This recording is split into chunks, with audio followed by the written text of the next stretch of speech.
psicoanálisis podemos entender que la autoridad es una función mental que se lleva adentro. Digamos, es esa capacidad que uno tiene para discernir lo que está bien, lo que está mal, cuáles son tus límites. Hablar de la autoridad desde el punto de vista psicoanalítico siempre nos remite a la función del padre, ¿no? El padre es el que cimienta la moral, la ética. La autoridad es necesaria, es absolutamente necesaria para la vida humana. Lo que sucede es que se ha malentendido también autoridad con sadismo y autoridad con autoritarismo.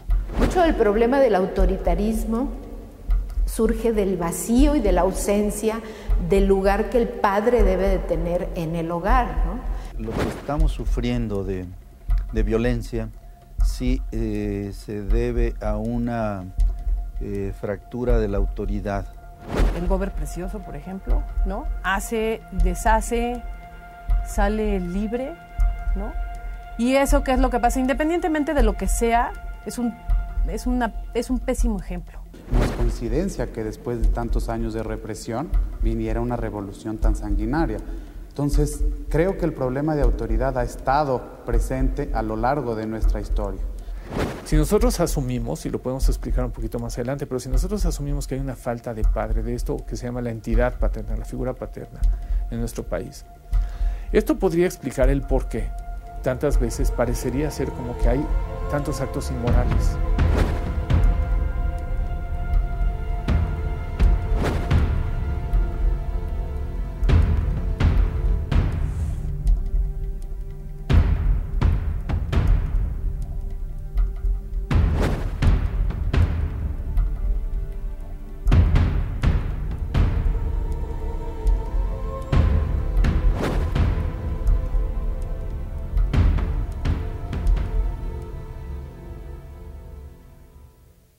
Si nosotros ahora, aprovechando que estamos conmemorando los 100 años de la Revolución y los 200 años de la Independencia, vemos cómo estaba la situación del mexicano en esa época, había una pérdida de autoridad, ¿sí? Hace 100 años, el presidente también, a pesar de que era un presidente que lleva muchos años en el poder, ¿no? Porfirio Díaz, estaba también con fallas ya de autoridad. Muchos problemas de autoridad, ¿sí? Y eso hizo que se pudiera dar la revolución. Muchas veces se ha dicho que uno de los problemas que tiene nuestro país es la falta de liderazgo. Yo creo que hay muy buenos líderes en nuestro país. El problema a veces es que ese liderazgo no se ejecuta desde esta idea de la figura paterna. Una de las funciones del padre en el ser humano es el establecimiento de esta conducta moral, ¿sí? Lo que llamamos el superior. El padre es esencial en este proceso. Y no es porque el padre es únicamente la ley, o es el que define, pero es a través del vínculo con el padre. Después de que esta madre tuvo que decodificar el mundo para el bebé, aparece el padre, aparece el triángulo edípico, pero el padre se va convirtiendo en alguien a través de todas las vicisitudes que tiene que pasar el niño o la niña en su vínculo con el padre, hasta llegar a este punto en el que se consolida lo que llamamos el superior. El superior es, por un lado, la parte moral, la parte que nos hace ser justos, que nos hace ser morales, que nos hace no hacer las cosas que civilizadamente deberíamos de no hacer, sino que también es la parte que de repente nos da la palmadita en la espalda, ¿no? La parte que nos dice esto estuvo bien hecho, vas por buen camino. Entonces es muy importante el tema de la autoridad porque esto nos remite nuevamente al hogar familiar. El hogar familiar es el lugar en donde se inculca la autoridad, donde se introyecta, nosotros decimos, la autoridad. Esta autoridad la va a ejercer el padre fundamentalmente, ¿sí? La función del padre tiene que ver con la función de la ley.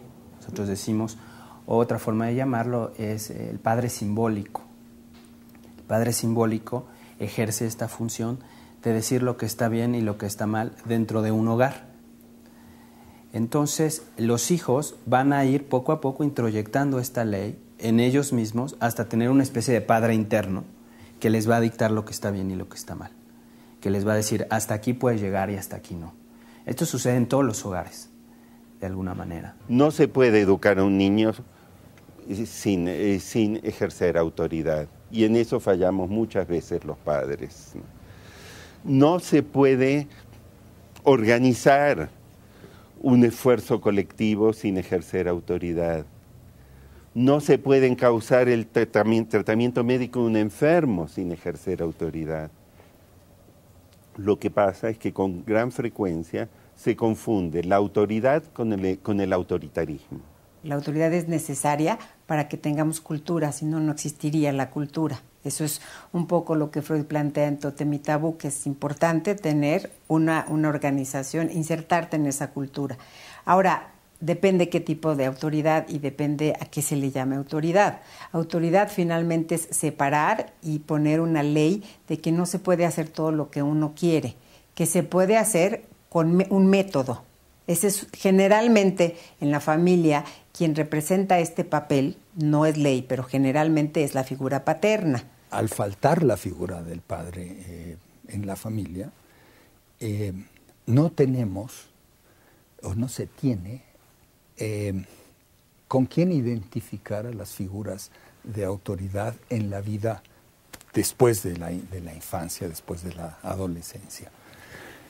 Parte de este problema es esta falta de padre, esta falta en la cual como individuos o como grupos a veces no logramos alcanzar esta meta de ser morales o de tener este superior sólido que por un lado nos premia cuando estamos haciendo las cosas bien y nos impulsa a seguir adelante y por el otro lado nos ponga un freno cuando decimos espérame, por ahí no va, esto no está bien, esto no hay que hacerlo, ¿no? Terminamos entonces teniendo una retórica que es muy buena, una retórica en la cual decir las cosas funciona bien. Tenemos muy buenos oradores en la política, en la sociología, en el psicoanálisis. Tenemos muy buenos oradores, pero se queda al nivel de la palabra. Y parecería como que no puede cruzar una barrera que nos lleve a esta acción, en la cual la acción cotidiana de cada ser humano o de grupos específicos lleven al país a una situación en la cual exista mayor justicia, mayor moralidad, mayor compromiso. Entonces, el verdadero problema se da cuando la autoridad se vuelve autoritarismo, cuando la persona que ejerce autoridad asume como propio el derecho de influir y dominar a los demás, y lo hace al servicio de sus propios intereses, de los de sus amigos, de los de sus patrones o de su capricho. Eso es abuso. Es abuso de autoridad, es despojo, es atropello. Y lamentablemente cuando este abuso, este despojo, este atropello se vuelven la norma en un cierto grupo social, se produce un deterioro general de la vida comunitaria, porque ya nadie cree que pueda existir algo así como una autoridad justa y racional y al servicio de intereses nobles. Ya no se cree.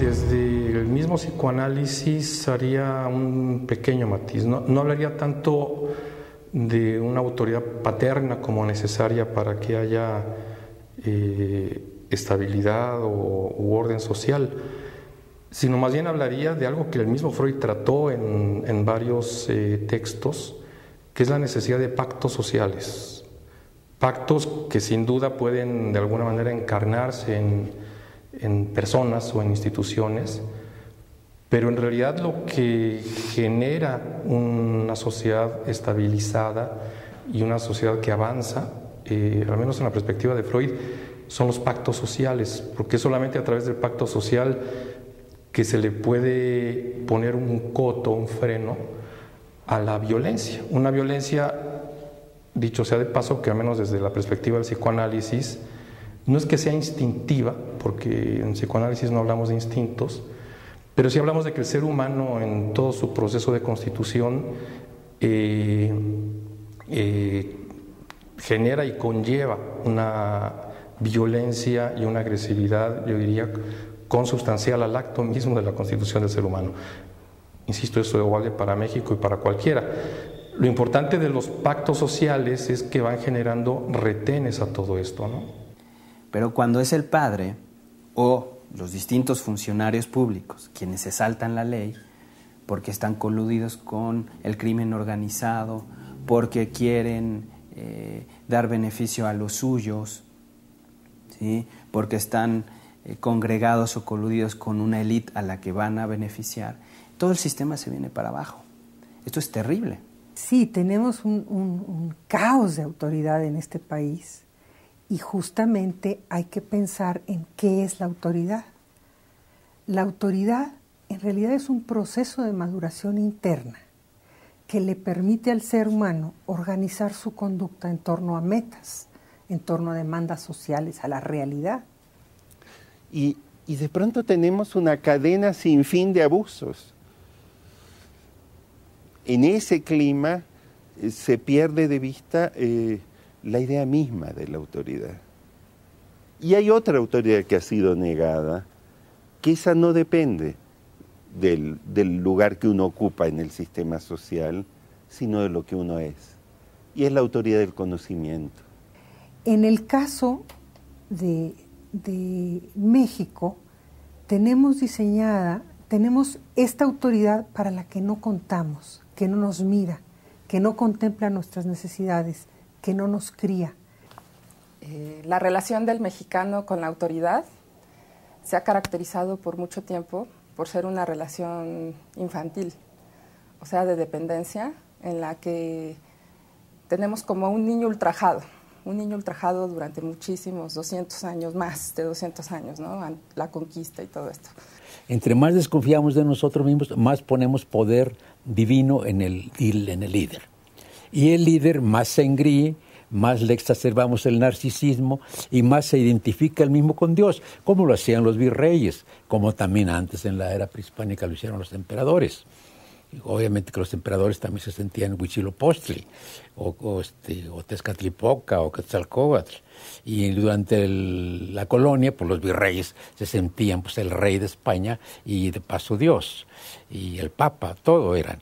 Igualmente ahora pensamos que nuestros líderes pues tienen ese poder. Pensamos porque además se los damos. Mentalmente sentimos que ellos son los únicos que pueden resolver nuestros problemas y no confiamos en que uniéndonos entre nosotros y discutiendo y trabajando y forzando las soluciones podamos lograr algo. Y de aquí la necesidad de que la sociedad toda se exprese ya sea en sus manzanas, ya sea en sus organizaciones, ya sea en los partidos políticos, pero tiene que expresarse, no se puede dejar a las autoridades que se alejen tanto de los ideales y de las realidades que está viviendo la población. Pensándolo a nivel institucional o a nivel nacional, también es válido pensar que cada uno de los funcionarios públicos ejerce una autoridad y cada uno de estos funcionarios públicos funcionaría como un padre simbólico en cualquier grado que estén. Obviamente en la cabeza de esta estructura jerárquica está la figura presidencial como una figura paterna que debe de hacer valer y respetar la ley. ¿Sí? Aquí lo que me resultaría grave o lo que resulta grave es que sea el propio padre simbólico, sea la propia autoridad quien rompa la ley, porque ahí es donde todo el sistema de valores se viene abajo. Desgraciadamente vivimos un momento en el que la figura presidencial ha perdido todo respeto, ha perdido credibilidad, ¿no? Me parece que la figura presidencial justamente no ha podido ejercer su papel de autoridad. Cuando hay un padre sólido, que tiene ideas claras, que puede poner un proyecto de familia, un proyecto de vida coherente, normalmente la familia se vuelve una familia funcional, que va a generar en cada individuo esas cosas que se tienen que generar internamente. No hablo de cómo funcionan, si se llevan bonito o no se llevan bonito afuera. Hablo de eso que ocurre en el interior de cada individuo y que le permite tener una concepción de sí mismo, de la familia, de su madre, de su padre, que le va a permitir vincularse con el mundo de una manera distinta. Ahora traspolemos esta idea a un país, en donde si esto no existe, entonces por eso hablo de una ausencia de padre. Algunas gentes buscan sustituir eso con otros mecanismos, ¿no? Quizás con liderazgos de otra índole, sociales, religiosos, que tampoco necesariamente llenan ese vacío del que estábamos hablando, ¿no? El autoritarismo se da cuando no hay autoridad. La autoridad sería una manera sana de poder ejercer el poder, porque es necesario también ejercer la autoridad y el poder, ¿sí? Yo te hablo sobre todo de una familia, ¿no? El padre ejerce el poder y ejerce autoridad sana, pero el momento en que él siente que no está pudiendo ejercerla de una manera sana, entonces se vuelve autoritario. Pues yo diría que en el inconsciente de las personas y colectivo ha quedado guardado un sentimiento de violación, ¿no? Muy, muy marcado. Y esto pues no lo decimos solo los analistas, también los literatos, ¿no? Todos los que tratan de entender qué es lo que pasa en Latinoamérica, piensan eso, que los mexicanos, los latinos, los latinoamericanos sufrimos una violación a nuestros principios humanos, ¿no? Y fuimos sometidos y ultrajados. Entonces, existen en el inconsciente esa sensación de sometimiento que no se nos quita, y existe también mucho odio y ganas de vengarnos de aquellos que suponemos que nos despojaron. Pareciera que en México la función del padre se ha visto como muy, muy mermada.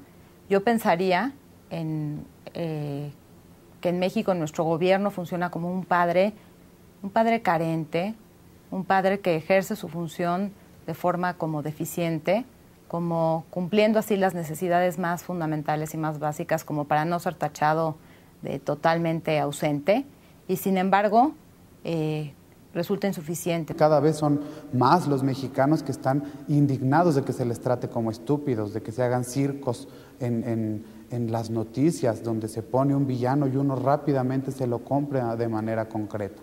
Y creo que no tiene que ver con eso, tiene que reconocerse y dejar son mecanismos de defensa más evolucionados los que permiten la negociación, los que permiten la solución de los conflictos, no cada uno haciendo un berrinche y a ver quién le hace una trompetilla más fuerte al otro. Y creo que es claro que en ese tipo de mecanismos nos movemos.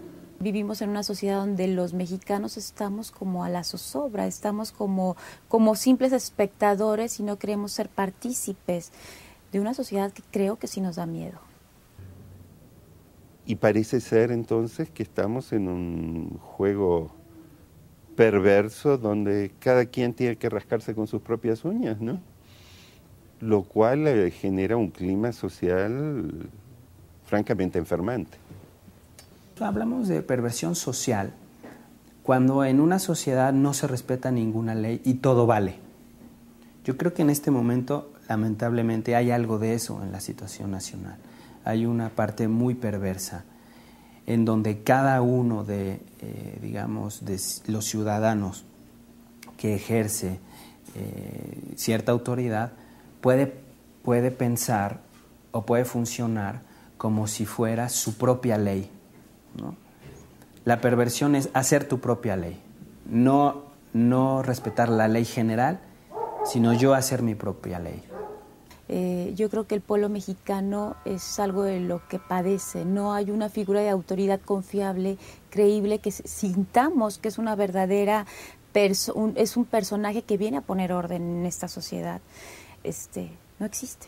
En realidad la autoridad no existe en este México de hoy, ¿no? Por una parte tenemos que reforzar la familia como una entidad educativa, formativa, y en la analogía social creo que debemos de tener un Estado, un gobierno que sea directivo, que no sea represor, que no sea autoritario. Sí sabemos que el mexicano ciertamente necesita como de un padre que lo proteja, como que siempre se le ha brindado una imagen de que está desprotegido. Y en este momento en que la autoridad no puede protegerlo, se siente con mucho miedo, porque siente que él no puede protegerse a sí mismo. Sin embargo, me parece que el poder alzar la voz y el poder reclamar a la autoridad esta situación le da cierta fuerza y le da un lugar en donde él puede asumir el lugar de que puede protegerse, de que él mismo tiene que tomar conciencia y hacer algo y no esperar que la autoridad lo haga todo por él. La psicología en general tiene un papel muy importante para ayudar en esto, y son varios aspectos. Por ejemplo, creo que el comprender las dinámicas familiares es fundamental porque nos permite para el futuro, ¿sí?, ver cuáles son las medidas que tenemos que tomar para que los niños, que serán los adultos, jóvenes y adultos en el futuro, pues puedan desarrollarse de manera mejor. Freud era evidentemente un hombre que fundamentalmente ponía en la cultura y la educación, en términos sociales, dos de las grandes herramientas que pueden acotar la violencia. Y también creo que lamentablemente, y esto sí en particular en los dos últimos sexenios, hemos visto el absoluto desinterés que hay en la educación y la cultura. Y no es un dato menor, ni anecdótico, ¿no?